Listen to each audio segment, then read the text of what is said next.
Entre 43 y 45 asambleístas cesados con la muerte cruzada regresan a la Asamblea Nacional en este nuevo periodo. Samantha.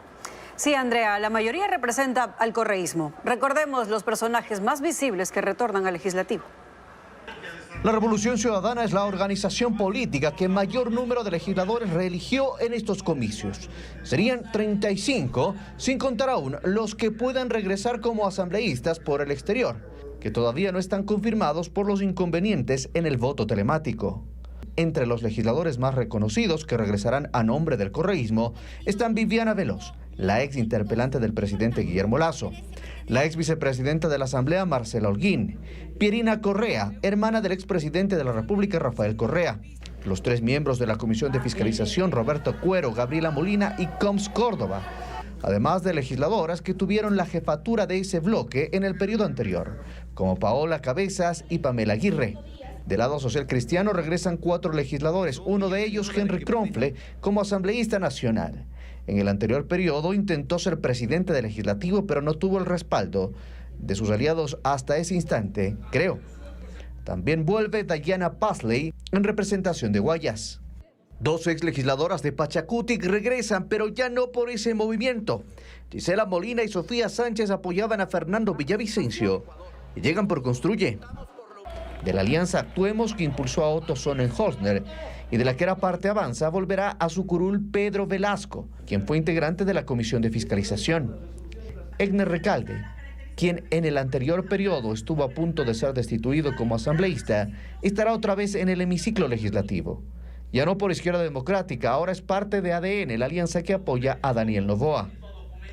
Hasta ahora entre 43 y 45 legisladores. Algo más del 30% de la asamblea cesada y cuestionada por su baja credibilidad regresará en pocas semanas. Y aunque Revolución Ciudadana alcanza un bloque robusto en la Asamblea, deberá buscar acuerdos para obtener mayoría de al menos 70 votos. Lenin Artieda está listo ya para las entrevistas de hoy en Contacto Directo. Y ya está en los estudios Marcela Aguiñaga, prefecta del Guayas y presidenta de Revolución Ciudadana.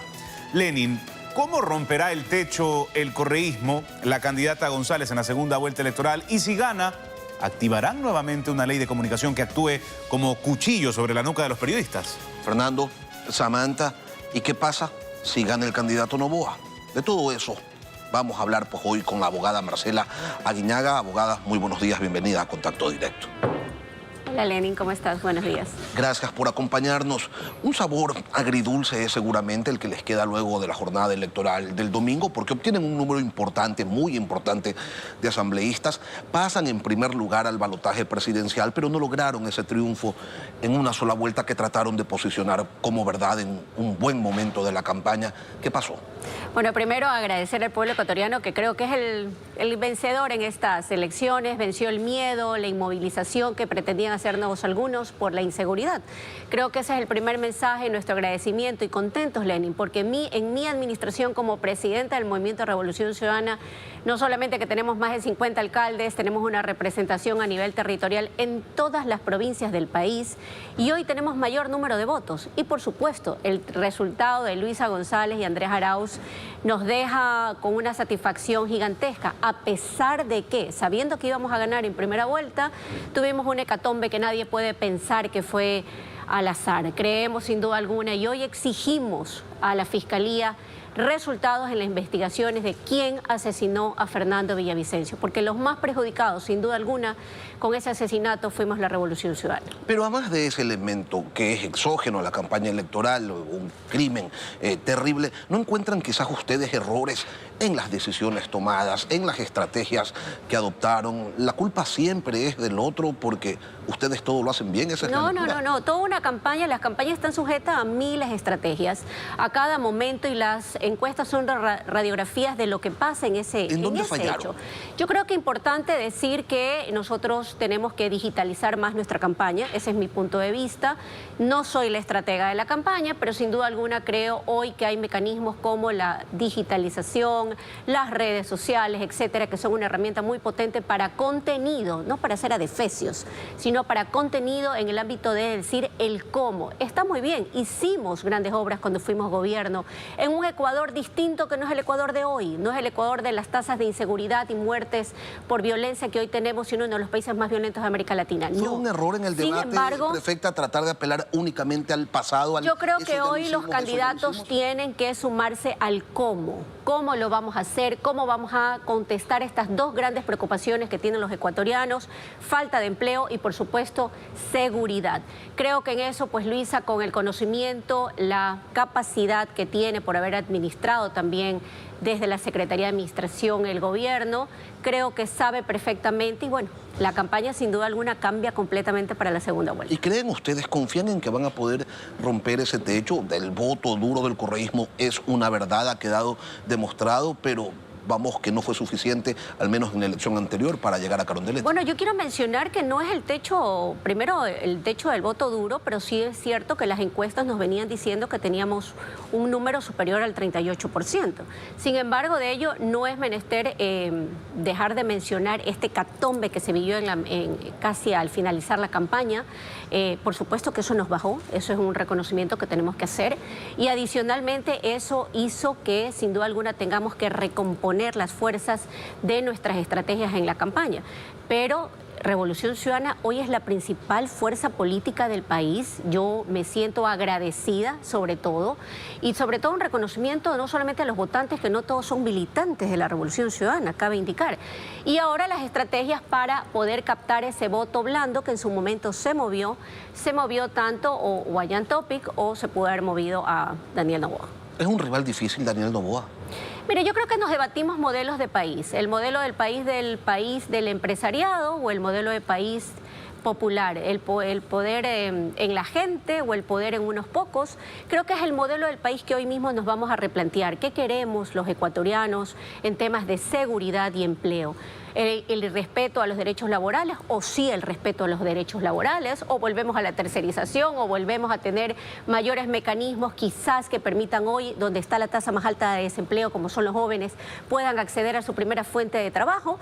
Hay todas estas cosas que hay que plantearse, pero lo que quedó claro, Lenin, es que eso de el anticorreísmo, el hablar mal de Correa ya no es rentable para ningún político y por supuesto volver a mencionar que el correísmo va a desdolarizar, eso es algo que ya sin duda alguna tiene que inventarse un nuevo cuento. Bueno, eso es lo que dice su candidato a la vicepresidencia. Bueno, eso no dijo, pero bueno, foro. eso es lo de siempre. Ahora, cuando usted dice, hay dos modelos, el país del empresariado o el país popular, ¿a qué se refiere? El empresariado en este país genera 9 de cada 10 Bueno, hoy empleos. no los está generando. Hoy no los está generando. De cada 10 ecuatorianos, 7 están desempleados. Sí, pero de los 3 millones de ecuatorianos que tienen empleo, 9 de esos cada 10 particularmente yo creo que sí, que el Estado tiene que intervenir con la fuerza primero para la reactivación de la economía y en segundo lugar para la institucionalidad en el ámbito de la seguridad. No lo puede hacer el sector privado. El sector privado está pidiendo y demandando. ¿Y esos empleos los va a generar el sector público? En términos generales hay que generar las condiciones para que el sector privado pueda generar empleo. Pero si tú no le das seguridad al sector privado, si tú no le das infraestructura, si no le das hoy seguridad, ¿cómo van a generar empleo? Es lo que está sucediendo. Pero también quiero mencionarte, Lenin, que al ser un bloque muy importante que vamos a tener en la Asamblea, más de 52 legisladores, y también me parece que es importante denunciar lo que pasó con el voto telemático, que fue no solamente un fracaso, fue un fraude para el electorado migrante que están en las 3 circunscripciones del exterior. Hoy demandamos no solamente nuevas elecciones, sino también que se investigue de dónde salió el fraude, con lo cual pretendieron perjudicar a la expresión popular democrática de nuestros hermanos que habitan en otros países. Pero no me dejó claro el tema del empresariado. ¿Por qué es malo el país del empresariado cuando el empresariado hace muchos esfuerzos, paga impuestos, genera trabajo? El buen empresario no es el que está cuestionado. El buen empresario es el que queremos todo, el que paga impuestos, el que respeta las condiciones ambientales, el que por supuesto genera empleo. Pero hoy el empresariado está arrinconado, porque encima que paga impuestos, resulta que el Estado no hace lo que tiene que hacer y tiene que poner seguridad, porque el Estado falló en un gobierno de quien supuestamente sabía cosas coser porque era un banquero. Yo me refiero al modelo del empresariado donde no se respetaron los derechos laborales. Eso es lo que tiene que contestar el que presenta el modelo de país que nos va a plantear en esta nueva elección? Es lo que debe contestar. ¿Van a respetar los derechos de los trabajadores? ¿Vamos a ir hacia una tercerización? ¿Qué posición van a tener respecto del IES? ¿Vamos a debilitar hoy a los derechos que tenemos todos de poder acceder prontamente, luego de haber trabajado tantos años, a la jubilación, entre otras cosas? Eso me refiero cuando tú inviertes principalmente en la gente, en un modelo social o en un modelo necesariamente en la lógica solamente empresarial. Bueno, allí también la Revolución Ciudadana tiene mucho que decir, ¿no? Por ejemplo, si va a volver a meterle las manos a los recursos del IES y lo va a utilizar como caja chica de llegar a la presidencia de la República, esas cosas no las han respondido. Bueno, esas cosas no me corresponden a mí contestarlas, sino a los candidatos, pero sin duda alguna sí lo que le vamos a decir es que estaremos enfocados en nuestro proyecto, en nuestro plan de trabajo, en las dos necesidades hoy básicas, que te permitan tener seguridad, que podamos vencer el miedo, que podamos salir a trabajar, que es lo que quiere la gente. Yo te lo puedo decir como prefecta, recibo miles de pedidos de trabajo todos los días, porque la gente está desesperada, porque la gente está migrando, porque nuestros jóvenes no tienen opción. Así que, por supuesto, hoy el Estado tiene que reactivar la economía, no hay liquidez, no nos pagan a los gobiernos autónomos descentralizados a tiempo, no nos han dado recursos adicionales para enfrentar el fenómeno del niño. Nos dicen, vean y resuelvan. Así es como estamos. ¿Y sabes qué? Lo peor de todo es que vamos a recibir el fenómeno del niño en la transición entre los que se van y los que llegan. Para poder vencer a un rival no solo se debe conocer sus errores, sino también tener claridad sobre sus virtudes. Usted que lo conoce y que se lleva bien con Daniel Noboa, ¿por qué cree que no es un contendor fácil de vencer? Mire, yo creo que Daniel está haciendo lo suyo. Daniel, sin duda alguna, se dio cuenta que no hay más y el país está harto de las disputas entre el correísmo y el anticorreísmo. Eso es evidente. Él se ha enfocado y hoy mismo tiene que enfocarse en sus propuestas. Yo creo que también ese es el desafío de nuestra candidata. El decir el cómo vamos a hacerlo en estos pocos meses. No nos puedes ofrecer una consulta popular cuando sabes que el tiempo que toma, los recursos que demanda, y eso no va a resolver lo urgente, lo que le preocupan a los ciudadanos. Así que, más bien, yo creo que los dos candidatos, los dos binomios, tienen que estar enfocados en cómo vamos a enfrentar el fenómeno del niño en los próximos meses, cómo vamos a enfrentar los indicadores de inseguridad y cómo vamos a reactivar la economía, por supuesto, en una gran mesa donde estén el sector privado, sin duda alguna. Abogada, ese importante resultado que obtienen ustedes en las legislativas no les alcanza para poder, por sí solos, sacar adelante la agenda que ustedes puedan tener. ¿Van a volver a dialogar con el Partido Social Cristiano como en la legislatura anterior? Mire, nos toca dialogar con todos. Nosotros aspiramos, entre las nuevas elecciones que se hagan en las circunscripciones en el exterior, superar los 54 o 56 legisladores. Esto nos permite no solamente ser la primera fuerza política del país, sino que también nos aboca a conversar con los demás. Puntos y consensos, digamos, de la negociación en ese momento, que no quiere decir acuerdos de largo aliento políticos con otras fuerzas políticas.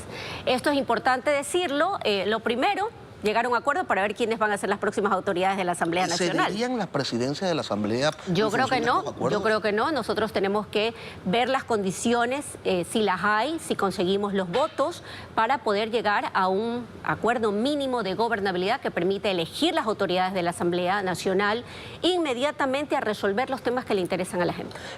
La Revolución Ciudadana llega nuevamente a la legislatura con la intención de que se conforme una comisión de la verdad para desde allí pues tratar de echarle una mano a sus coidearios que tienen problemas con la justicia. Mire, nuestros coidearios que tienen hoy están resolviendo sus temas de índole internacional, están en lo que les corresponde hacer y el tiempo finalmente terminará dándonos la razón de que se acaba el tema de la comisión de la verdad. En este caso tenemos otras cosas más importantes que hacer. Lo más importante que hacer hoy mismo es dar condiciones de seguridad. Lenin, usted, yo, todos los que nos están viendo, los televidentes, sabemos que salir hoy a las calles es casi que un acto heroico.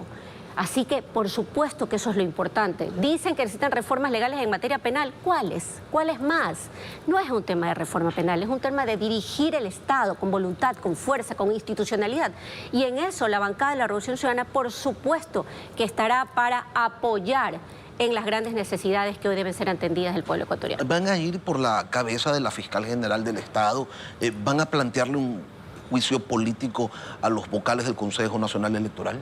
Bueno, yo no me quiero adelantar, lo que sí le puedo decir, como en este caso presidenta de Revolución Ciudadana, ha sido nefasta el trabajo del Consejo Nacional Electoral y en especial de su vicepresidente, que impulsó un voto telemático que no pudieron manejar, que ha dejado absolutamente indefensos, vulnerables a aquellos migrantes que con sus remesas sostienen la economía del país y que lamentablemente hoy no los dejaron participar de esta fiesta democrática. Así que es una de las causales por las cuales ellos deberían ir a juicio político. Desde mi punto de vista, eso ya lo decidirá en su momento la bancada cuando ya tengamos el número definitivo de legisladores que hemos obtenido. Abogada, si no llegan a la presidencia de la República, ¿cuál sería la relación con el Ejecutivo en un eventual gobierno de Daniel Noboa? Mira, nosotros tenemos puesta la camiseta del Ecuador.